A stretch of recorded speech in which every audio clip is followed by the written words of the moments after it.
Welcome to How to Compare Fingerprints. Today we're going to go over the basics. Before we get into comparing fingerprints, we need to define a few terms. The most basic formation in a fingerprint is the ridge. These are the black lines that form the patterns. The core of a fingerprint, right here in the center, is the innermost recurve at the center of the pattern. This ridge flows up, recurves right in the middle, and flows back down right here in the middle of the pattern. A delta is this type of feature where three areas converge into a triangle type shape. You can see right here is the center of this delta. The three basic fingerprint patterns are the arch, the loop, and the whorl.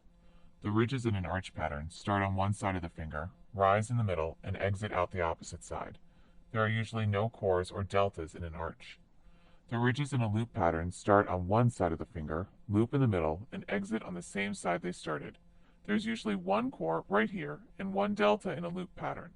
The loop can face either left, like this one does, or to the right, like this one. The ridges in a whorl pattern form a generally round shape. There are usually two cores, one facing up and one facing down, and two deltas, one on the left and one on the right. Looking closer at a fingerprint, you can see that occasionally the ridges will start and stop as they flow through the pattern. This ridge right here flows upwards and stops right here, while the other ridges on either side converge to fill the space. This is a ridge ending.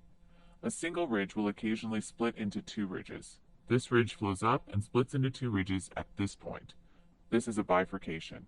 A dot is this feature where the ridge starts and stops over a short distance, making the ridge approximately only as long as it is wide. When comparing fingerprints, you can usually use a magnifier and a pair of sharp pointers to keep track of things. The magnifier is like a large jeweler's loupe. The pointers can be almost anything that's thin at one end, like a pen, a paperclip, or an engraving tool. On the other hand, you can use a scanner to get the fingerprints onto the computer screen and use Photoshop to mark the points in the print. The first step in a fingerprint comparison is to thoroughly analyze the unknown or latent print. In this example here, we have a right slope loop. You can see that the ridges come in from the right-hand side and loop around the middle. I will first adjust the levels so we can have better contrast in the image. As I zoom in, we're going to analyze the condition of the ridges, how well we can see them, what points and features we can see, and where they are. So I'm going to use the pencil tool to mark these points, the ridge endings and bifurcations. The first one is this center ridge that joins with the ridge that curves around it. As we count to the left, we skip 1, 2, 3 ridges, and the fourth ridge is a ridge ending that faces up. It's a little hard to see, but the next ridge to the left is a bifurcation that faces upwards. The next ridge to the left is a bifurcation that faces downwards, and the next ridge is as well. Counting up from there, we skip 1 and 2 ridges. This third ridge stops with a ridge ending. Skipping one ridge, the second ridge is another ridge ending. Coming down this ridge and skipping 1 to the left, the second ridge is a ridge ending that flows down to a bifurcation. Counting from this bifurcation, we can count to the right 1 and 2 to another bifurcation. Skipping 2 ridges, the third is another ridge ending. I'll mark a few other points that are fairly easy to see, and there are plenty of other points that I'm leaving out for this video. As we bring up the known fingerprint, we begin the next phase in the comparison process, which is the comparison phase, where we look back and forth between these two prints looking for matching points that are in the same relative position in both prints. We can see that, first of all, this print is also a right slope loop.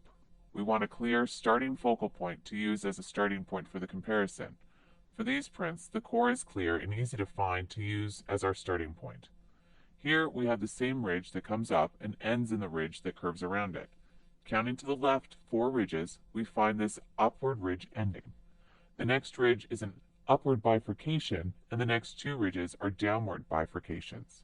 As we count up from there, we have a ridge ending on the third ridge and another ridge ending on the second ridge past that one.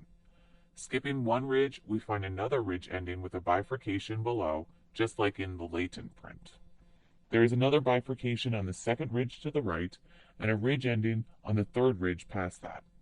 I'll now mark the rest of the corresponding points, and you can see that everything lines up to be the same in the two prints, with each point about the same distance apart, and, more importantly, that the ridges have the same unit relationship, meaning that these ridge endings in both prints have exactly one ridge between them and that these 2 points have exactly 2 ridges between them in both prints. The third phase in the comparison process is the evaluation phase. We look at the similarities and any differences that we found during the comparison phase and come to a conclusion of identification, exclusion, or inconclusive. For this example, there are enough clear features that share the same orientation and unit relationship in both prints to come to the conclusion of identification, that these 2 prints were made by the same finger.